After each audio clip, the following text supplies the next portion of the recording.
Hello, everyone. Today I have the pleasure to interview our 16th guest for 2024, Ruthie Lewis, who is also a believer of our Lord Jesus and Savior, Jesus Christ. And Ruthie is an experienced soul wellness and mindset coach for 20 years. Out of personal experience, she became passionate about guiding women out of restrictive and program beliefs that have them captives, living in up to have to and supposed to and doing whatever, sacrificing their own peace to maintain a pseudo peace. So Ruthie states that it is staggering the numbers of women who find themselves in miserable marriages and in positions of being silenced, walked on, living small, and what others have told them that they shall be. The travesty of life is for a sacred soul to be sacrificed to avoid pushbacks and fear of rejection, disapproval, judgment. Ruthie has seen remarkable improvement from this woman through her Let Your Glow show journey. Have awakened and freed their souls and walk into truth. The secret to life is that awakening and freeing of what has been asleep. So Ruthie is also the author of Fireflies, a novel telling of the plight of these women and their strength to move their lives towards what they want and deserve. She's also a retreat leader, a speaker to inspire and encourage and empower the souls of women.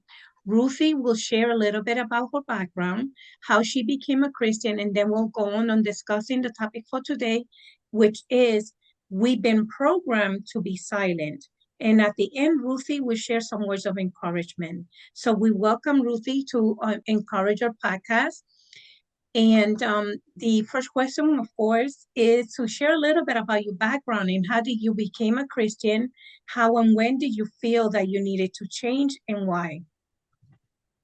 Well, thank you, Clarabelle, for having me today. It's such a pleasure to meet you. I've enjoyed talking with you.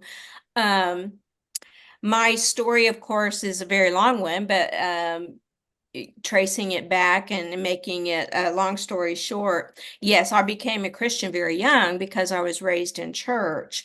But it wasn't until later on in life that I realized that being a Christian doesn't have anything to do with religiosity. Yes. Religion, being religious is a very different thing. Mhm. And unfortunately, I think a lot of our teachings are based on teaching us how to be religious, Mhm. as opposed to just living out your relationship with God. But I knew very young that it was only God that was blessing me and protecting me, and that I wanted to love Him and serve Him.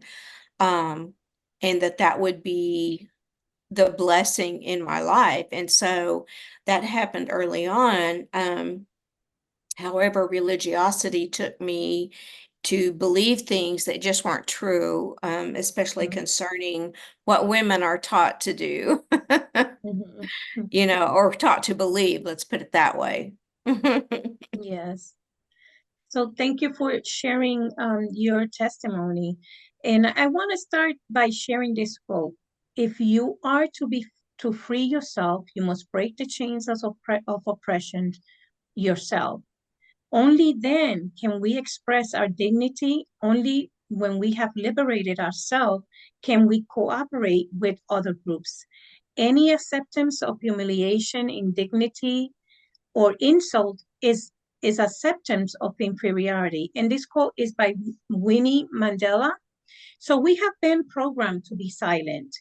Woman programming to be silent fits with the psychology term of learned helplessness because it's a form of continuous and repeated behaviors that reinforce the silencing of women through cultural belief, values, environment, social norms, and religions, like you explained.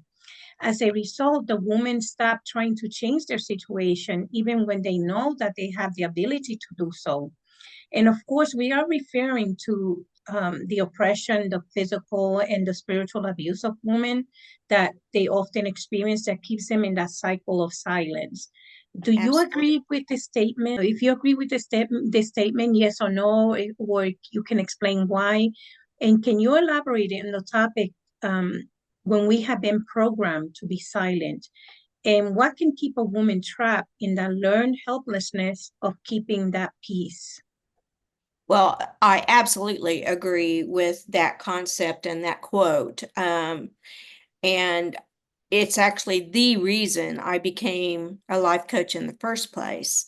Because I began to realize that my life was far from what I had thought it would be. I was living a life that wasn't anything like I wanted it to be. And I realized that I had been programmed to believe that I have to do things a certain way, that good little girls are supposed to do this or that. And, and of course, even though I believe that being a wife and mother is one of the highest callings of a woman, um, that is not that's not who she is as a daughter of God. You know, Mm-hmm. you can be very devoted as a wife and mother, but you also can be sacrificing your own being. And it just came to me, it just started dawning on me this is well over 20 years ago, but um it dawned on me that I was actually living somewhat by someone else's core values. And that is the very last thing God wants us to do. He created us, each of us, as a very unique being. No matter, man, woman, child, we all have our very unique being created in God. And if we're not true to that, we are totally abandoning our connection to God, really, because he created us as who we are, to communicate with us as that person he created us. And so we actually lose our connection to God when we start losing ourself. But unfortunately, I began to see that there were many, many women who were programmed the same way I was, and that they didn't, even though they could see parts of it, Mm-hmm. they weren't willing to do anything about it because they didn't know how, and they didn't want to be accused of, being um, anti-woman, anti-God. They didn't want to be seen as disobedient, you know. Mm-hmm. Mm-hmm. And it's really fear. It's based in fear. But Yes. unfortunately, when you start to see how deep all that goes with the vast majority of women, it's very painful. And I wanted to heal that. Yes, it sounds also like it's a form of trauma, because it keeps you like you're not Yes. able to develop your self-identity. So Yes. it's a repressed self within the person because they cannot be the person that they were designed to be because they want to fit all these roles. Thank you for elaborating on that. So my next question is, and I like using quotes. I like using Yes. quotes. I So love quotes too. this one is by Maya Angelou, which goes like this: Each time a woman stands up for herself without knowing it, possibly without claiming it, she stands up for all women. Women are often programmed to sacrifice their soul for the sake of keeping others happy and being silent in accepting others' core values as theirs. And this leaves the woman with having no sense of peace, like you explained before. And the minute a woman stands up for herself and decides that she is no longer to remain silent, she is bound to be attacked, shut down, degraded, masculinized, and also berated for doing so. When a brave soul picks up her shield of confidence and decides to speak up against injustice, domestic violence, childhood abuse, and many other forms of oppression that women go through, she's standing not only for herself, but she's standing up for all the women who have been oppressed. and have them made silent because they were told this is taboo. You cannot share or talk about this issue. You must remain quiet. Do you agree with this statement? And what do you recommend for a person who is currently struggling with not knowing how to come out of that silence? And what has helped you in the past? How did it help? And what type of intervention do you feel that they can benefit from? And also, what strategies have you used for women who fit this category of programming? Yes, and again, I absolutely agree with that quote. It's actually one of my favorites, because when we do stand up and speak out, we do speak out for all women. And Mhm, we are also standing up for God's plan and God's purpose for us, as well as other women. Because when we are brave, we encourage others to be brave and to speak up. mhm, And I saw that over and over. If when I would speak up and say things that I had never said, because it sounded a little off, or off the norm, um, mhm, people would say, you know what? You're right. And yes, I think the same thing. I've always thought that, but I've never said it. And it gives other women courage to say. And I mean, I get emails and things like that all the time when I post things about mhm. these issues, just that, thank you for saying that. This is exactly how I feel. And it gives somebody else courage. And that, again, was one of my reasons for becoming a life coach, because I wanted to give women the courage and get them out of fear. Fear is the other thing in every area of life that keeps us bound and Yes. from Mhm, experiencing God's best for us. But one of the main things that helps to understand that your beliefs, that you don't have to just go along to get along, because again, going along to get along is just, oh well, I don't want to cause a ruckus, I just want to keep the peace. Well, what happens is you've sacrificed your own peace. That's no peace at all for you. mhm, And but one of the things that gets you out of that thinking is knowing how to draw boundaries. Unfortunately, women or a vast majority of people in general, um, can view boundaries as being harsh or unloving. And it's mhm, totally the opposite, because that is the thing that actually set me free, because I had grown up and lived my whole life mhm, um, just doing what I was expected to do, instead of speaking what my feelings were about that, or saying, or if somebody does you wrong, you don't set a boundary. You just continue to let them do it over and over again to you.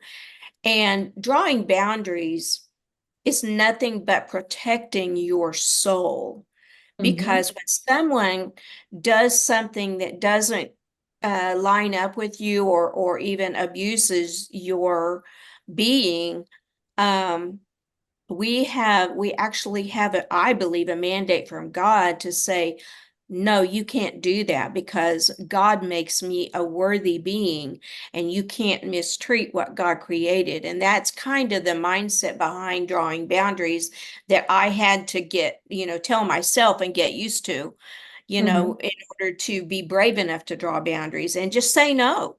Drawing boundaries is as simple as saying no. No, I'm sorry, I don't believe that. I don't like it when you do that. Or no, I'm mhm, sorry, I can't spend my evening doing that with you, even if it's going out with a friend. If there's a reason that you can't go, many times we don't have the courage to just say no. We're afraid that we'll hurt their feelings. But drawing boundaries is simply staying true to who you are and the life God wants you to live. And so boundaries is one of the main things, mhm. that I did, and that I teach women strategies to do. Thank you. Thank you for that great explanation. Boundary is one of my biggest things with me. I learned, as I went along with my life, and I learned that instead of be saying yes, yes, yes to everyone, You can easily burn yourself out like that. And you're taught, Absolutely. you want to be the helper, help everyone, Absolutely. but you can say no, and it's final. It's not going to, how you say, offend the other person or anything like that. So that's a good point to bring up. My next question, and this one is in regards to the spiritual implications. So we understand that there's a lot of also a lot of spiritual implications of oppression against women. And one significant story that came to mind from the Bible is the story of the woman of the well. And it's a unique and interesting story because it shows how she was judged, marginalized, and also was experiencing a lot of cultural pressures of silencing women. So during this time, there were many rules, laws, and also ethnic prejudice in regards to speaking with women in public, let alone a Samaritan woman. So she had three strikes, I guess, in her history. We soon learned that this woman was not just an ordinary woman, and that she will make her mark in biblical history, as well as showing how Jesus respected her and also honored women. And this is not the first nor the last woman who Jesus spoke with that created controversy within the disciples, the Pharisee, and Jesus did not allow the outside influences to affect his view of women. And Jesus knew how others were seeing her, but he acknowledged her and honored her presence.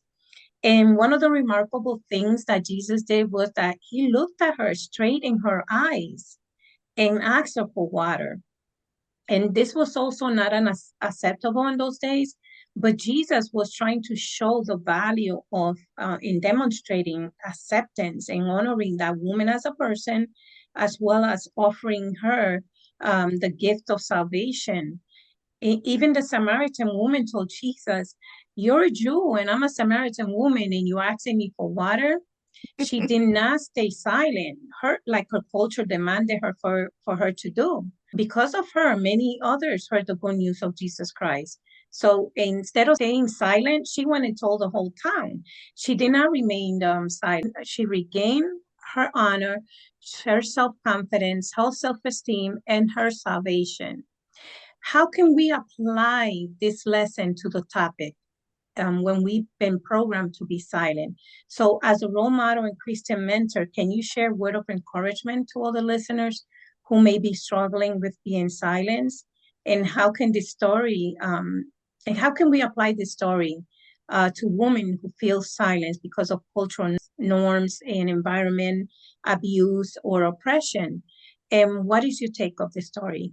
And can you share some tips for anyone who have experienced this type of oppression? And what has been the number one lesson that you learned from yourself about being silent? And I know it's quite a lot, but because of time, now you have all the time to answer these questions. Absolutely. And I love that story because it is the perfect picture of um, how we're supposed to adjust to social norms.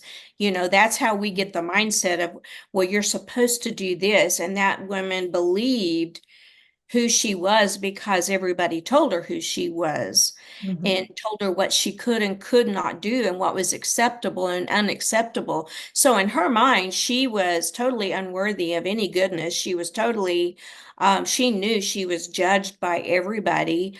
And so that's how she lived her life. And how sad, Yes. is that, that she lived by what everyone else told her she should be. And it was Jesus himself that showed her this is not who you are. And it's one of many things that Jesus did out of the norm, a social norm, because it was very unacceptable socially for him to speak to this woman. And it makes me think of all the times, of all the things, even in our day, that I grew up being taught that's not you shouldn't do that. That's not good. You shouldn't, Mhm. and even think of the way being friends, let's say being friends with a minority person, a person of color, or you know, whatever nationality, if it wasn't, you know, there were things that were acceptable. You know, it was okay to speak to them, but it was not okay to be friends with Mm-hmm. someone. And it certainly wasn't okay to marry a person of color. And that's just an example of some of the social norms, you know, that Mm-hmm. we abide by and are told to obey. And they're so far, and Jesus showed us many times that these aren't norms. These are not norms. We accept everybody and love everybody for who they are, and no matter where they've come from. And that's part of the mindset that can set women free today, is to understand people may think you are that you're not a good person if you draw a boundary, or if you say something that just kind of makes everybody think, and just say, you know what, I know that might be what you believe, but that's really not true. And Mm-hmm. or just speaking your opinion about something, and that's an example of how we stay silent. The woman at the well wanted to stay silent, you know, because she felt so unworthy and was afraid of being judged for even looking at him, you Mm-hmm. know. And that's again an example of fear. We out of fear do and say what everybody expects of us. And there's so many examples in the Bible that of the ways that we can step forward and are actually expected of God to step forward. And oh, I didn't want to miss some of your other uh, questions that you had. It First of all, it has to do with worthiness. I'm actually reading a book called Worthy right now, and Mm-hmm. even though I've talked a lot about self-confidence and to stand in your own, you know, power and value under God, worthy is a completely, it's almost a different thing from self-confidence, because you can fake self-confidence. Mm-hmm. You know what Mm-hmm. I mean? Mm-hmm. And I mean, you can act like you're confident, but in your soul, you're scared to death of what people are thinking of you. Mm-hmm. And it all has to do with worthiness. And again, if you look back in the Bible, God, the word worthy is used a lot. Mm-hmm. And we are worthy to be who God created us to be. And even if we do and say things that might be considered unscrupulous or whatever, we if we do it from knowing that we are coming from our soul, from our heart and our being, that's just being true to God. That's being true to ourself, Mm-hmm. you know. And so that's one of the main things that I try to help women understand, is their worthiness, you know, because we put ourselves down. I mean, and I often find myself asking also if they say things that they think to themselves, because self-talk is a big thing that you have to get a hold of. And when they really analyze their self-talk, I say, okay, would you ever say that to a friend? And you know, it kind of shakes them a little, because, well, no, I'd never say that to somebody. But you're saying it to yourself. Why are you the person that needs to have that abusive comment told to yourself? And so it's a form of self-abuse. And when you Mm-hmm. see that self-talk is a form of self-abuse and an abandonment of who God created you to be, it becomes very clear. Your worthiness becomes very clear, you know. And so Mm-hmm. self-talk is a big thing, you know, to get to worthiness. Great, great words of encouragement. So, worthy is believing that you deserve the best, Yes, right? So when absolutely. we lack believing that we deserve the best, we tend to like you said, it doesn't have nothing to do with your confidence. It's just like you feel like you never could get ahead because of that. You don't feel worthy that you could. Right. And also you mentioned the self-talk.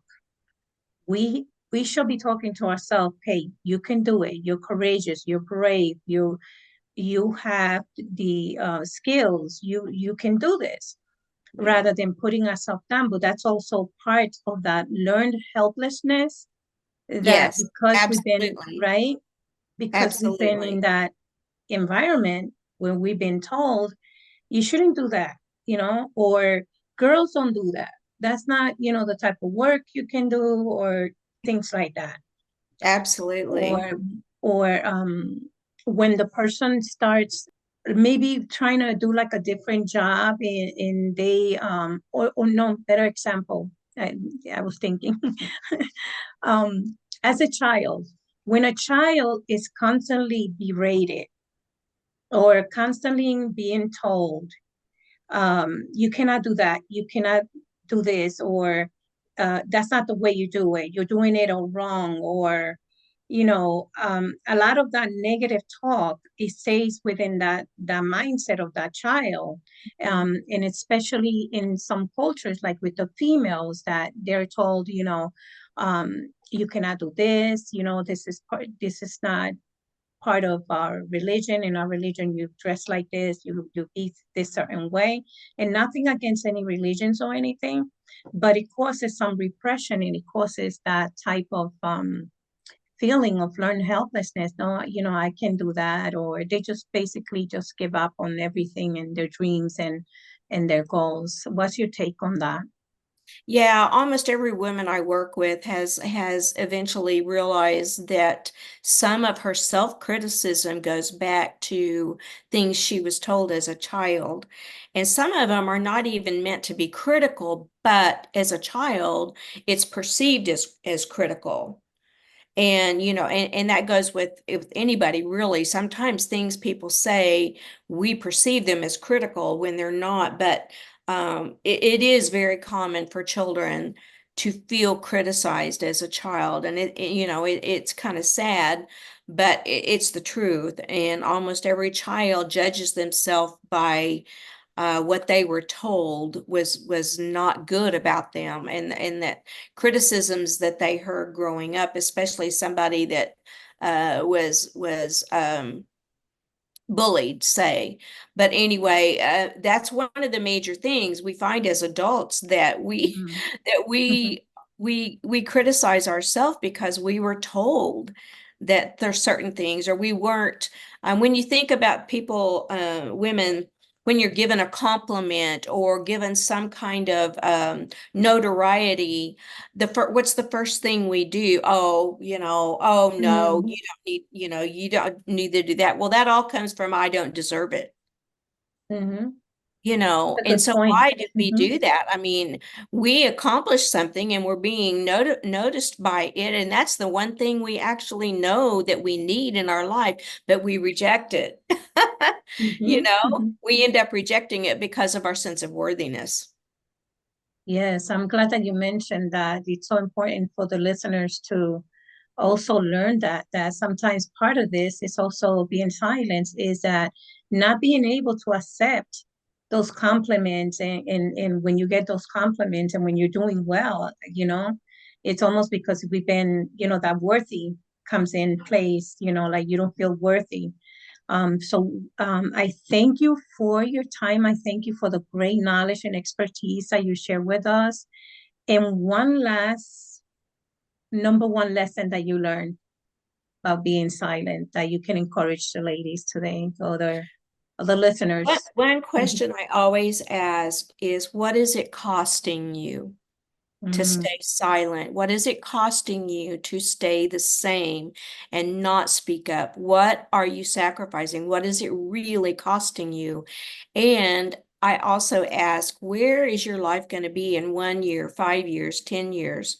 I mean, if you actually think of yourself in a year 5 years or 10 years in the same place you are now, does that not depress you?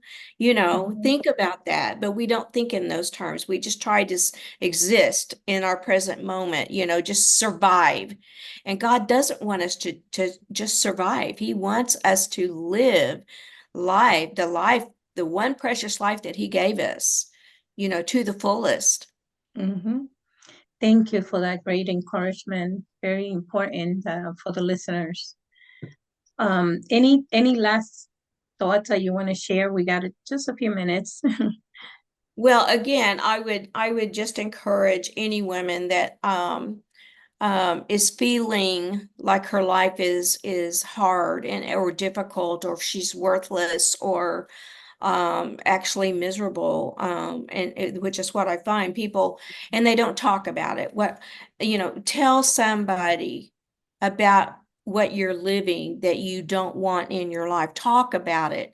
And of Mhm. course, I would love to hear from anybody that wants to just maybe for the first time just say, you know, this is what's really going on in my life, and I never tell anybody, you know, because it makes me feel worthless, you know. And when they start talking about it, it's so freeing.